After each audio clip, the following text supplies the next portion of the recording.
साहेब, ठाण्यामध्ये आता ठाणे महापालिकेमध्ये दोन मोठ्या अधिकाऱ्यांचं निलंबन, एक निवृत्त अधिकाऱ्याला कालच अटक केलेली आहे. ते नाही होत तर ठाणे पोलीस डिपार्टमेंटमधले EW मधले जे अधिकारी आहेत, मणेरा असतील किंवा जवळकर असतील, आता यांनाही कोर्टाने आदेश दिलेले त्यांच्याबाबत की याच्यावरती गुन्हा दाखल करून हे करायचं. तर या सगळ्या गोष्टीकडे आपण कसं बघतो? नाही, ठाणे महापालिकेच्या मधले हे जे 3 अधिकारी, एक अँटी करप्शनमध्ये पकडले गेले, दुसरे अधिकारी जे आहेत ते त्या ठिकाणी शासनाच्या माध्यमातून त्यांना निलंबित करण्यात आलं. त्यांनी गैरव्यवहार केला बिरारींनी, त्यांना आत्ताच मागच्या आठवड्यामध्ये निलंबित केलं गेलं. तिसरे जे आहे यांना देखील आता जेलमध्ये टाकले, त्यांना अटक झालेली आहे. बघा, हे तिन्ही अधिकारी जे आहेत ते अत्यंत महत्त्वाच्या अशा पदावर बसलेले आहेत आणि यांना वारंवार माझ्यासकट अनेक माध्यमातून महापालिकेच्या आयुक्तांना सांगितलं जात होतं की तुम्ही कारवाई करा, पण कुठल्याही प्रकारची कुठलीही कारवाई कधी केली नाही. शेवटी कारवाई ही दुसरीकडनंच व्हायची पाळी आली. जैसी करणी वैसी भरणी ही जी काही आपण म्हणतो, तर तसं करावं तसं भरावं. देर है मगर अंधेर नाही. जी माणसं जनतेला लुटतात, आर्थिक भ्रष्टाचार करतात, त्यांना अशा पद्धतीने विविध माध्यमातून त्यांना अटक होते, त्यांचं निलंबन होतं आणि त्याच्यामुळे आता तरी जागे व्हाल का? अजून तर हे तर झाकी आहे, अजून अनेक लोक बाकी आहेत. त्यांची मालमत्तेची तपासणी करायला पाहिजे.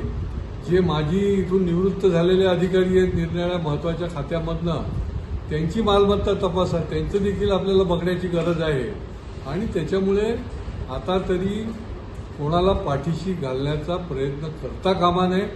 ठाणे हे एक ऐतिहासिक सांस्कृतिक शहर आहे. या ठिकाणी योग्य पद्धतीनेच कामकाज महापालिकेचं चाललं पाहिजे आणि जे अशा प्रकारची काम करतात त्यांना वेळच्या वेळी त्याची दखल घेऊन त्यांच्यावर कारवाई केली गेली पाहिजे. हेच याच्यावरनं आपल्याला दिसून येत आहे. या ठाणे शहरामधल्या EOW मध्ये देखील वरिष्ठ अधिकाऱ्यांना कोर्टाने सांगितलं की यांच्यावर गुन्हा दाखल करा. बघा की अनेक लोक जे आहेत ते EOW कडे आशेने बघणार आहेत.